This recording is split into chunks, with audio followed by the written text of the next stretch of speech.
The most successful people in the world, healthy, wealthy, and wise, choose education over entertainment.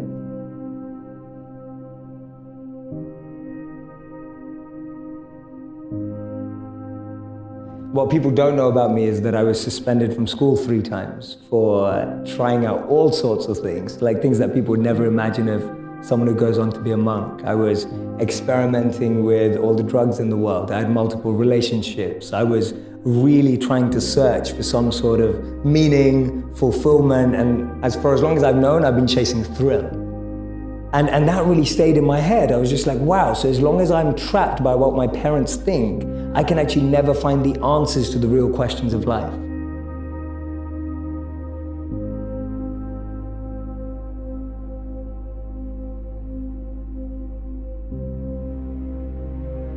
And often the advice I give to people today is fast forward where you are, look at yourself in 10, 15, 20 years' time, and ask yourself the question, is that where I want to be? And if the answer is no, then you need to find a new path. And for me, the answer at that time from observing was no. The path that my parents or society or the university I went to or the community I had that was carving out for me, it didn't feel like the path for me. So I was almost seeking an alternative or a new path. We meet people who are just like us most of the time. So we live in this perception of ourselves. Hence, my identity is made by what my parents think I should be.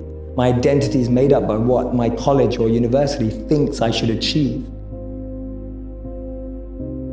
While you're living in that bubble and that echo chamber, getting to what you really want to do is impossible. And I think so many people feel that way today, that they don't fit into the current education system. They don't fit with the 3 or 4 or 5 careers that you're taught exist.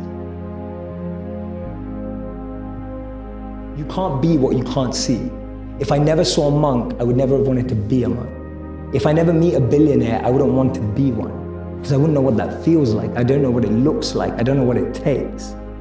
And I think that's the biggest challenge of our society, that we're not exposed. So that's the first step, being exposed to unique experiences and role models. Second step is finding that experience or role model that you're passionate about, and exactly like you said, taking it seriously. Shadow them, network with them, spend time with them, observe them, even from afar. It takes that observation, being addicted to observing that person's lifestyle. And then the third step is going yes or no. Does that work for me? Not everyone who's going to go off and become a monk is going to feel like the way I did, and that's cool. But not everyone is going to go and follow and shadow a billionaire and go, that's exactly the lifestyle I want. They may want the result, but do they want the hard work that goes with it?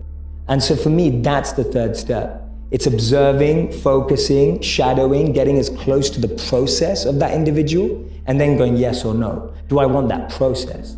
Not do I want the result? The greatest power is to be self-controlled, to be able to train the mind and energy to focus it exactly where you want it and when you want it to be. You are completely detached and undeterred from external ups and downs. You're able to navigate anything that seems tough, challenging, fun, excitement, with the same amount of being equipoised and balanced in equanimity, without being too excited in pleasure or being too depressed in pain.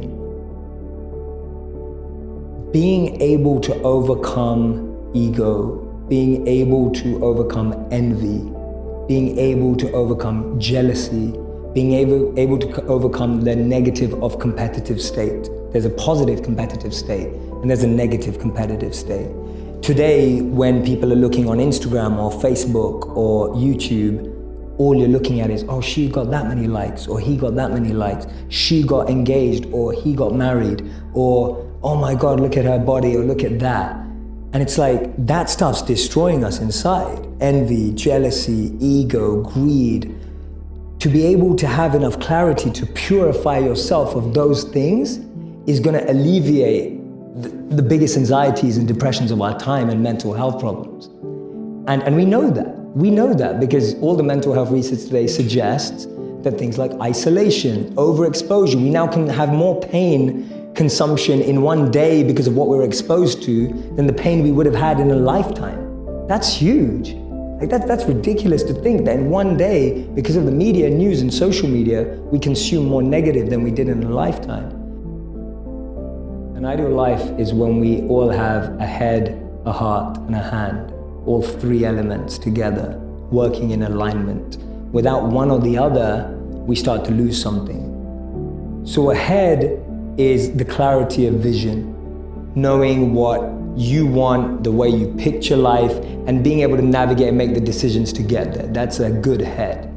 A good heart is being able to understand what your intuition and heart wants, being able to connect and tap into that understanding deeper and beyond the vision you may have painted for yourself. So I often say to people that you'll get to where you want in life, just not in the way you imagined. And that's because the path that's paved up and down is far different to the path we pave. So you can have a great head and a great vision and a great mission and know where you want to go, but if your heart's not able to have that resilience and be able to adapt and have compassion and care and all of that, then you're not going to be able to make the toughest decisions without your heart. But to be able to realize that we need to care and be sustainable and long-lasting requires a heart.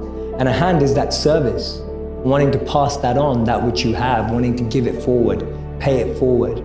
The idea of serving with what you have. I often say to people, your passion is for you, your purpose is for others. Your passion makes you happy, but when you use your passion to make a difference in someone else's life, that's a service, that's a purpose.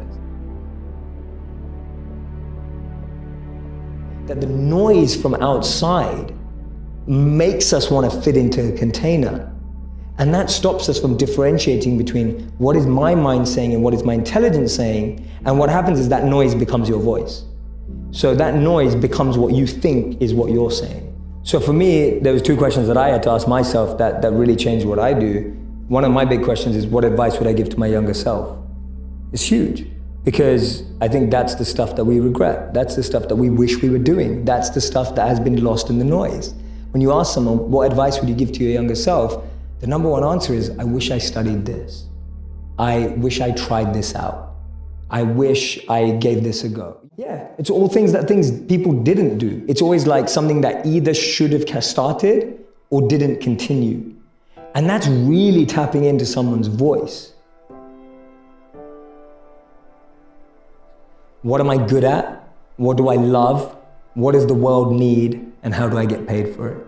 To me, those four help you unlock your passion. When you find the intersect across all of those four, you're making your passion your purpose. You'll unlock your passion, you'll find your purpose. This is path one. There's two paths. Path one, I find my skill set and I engage it to help other people and become better at it. So I'm becoming better at what I'm good at and I'm using it to help other people because I'm aware of what I'm quite good at and I know what knowledge I have, what skills I have. I have some self-awareness. The other path that people often miss is actually I just start serving people. I just start helping people and I start to notice what I enjoy about that and what I'm good at helping people with. So that's Gandhi's part. Gandhi said that you find yourself when you lose yourself in the service of others. So for me, those are the two paths of how do I find my passion and finding the intersect between those four areas. And the second one is, Jay, my relationship's falling apart. I get asked that all the time. So the answer to that is much harder. The problem is we have a list for the one that we want, and we don't have a list for what we need to become. And I don't mean become to attract, I mean become to just be, to just get to understand yourself. You don't know what you need in your life until you figure out who you are. And so I find too many people rush into relationships without really recognizing and being fully aware of what they need from a relationship. So it all comes back to how aware are you? How much understanding do you have of yourself and what you need and what you want?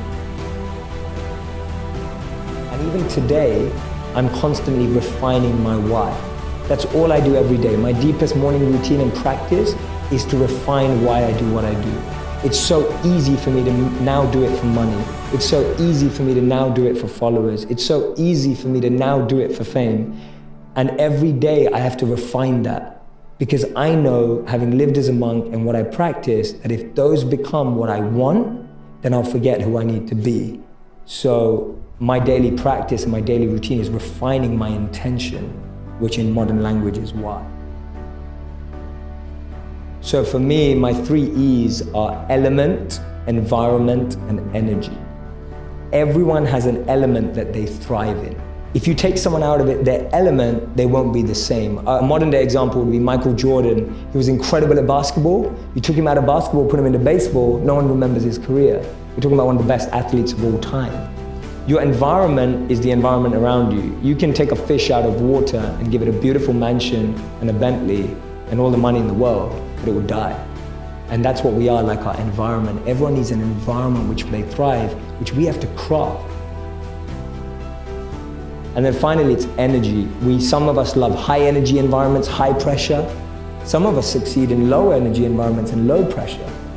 Figuring out your energy and the frequency on which you operate best will help you thrive as well. So for me, those are the 3 E's to really create a thriving environment. Know your element, know your environment, and know your energy.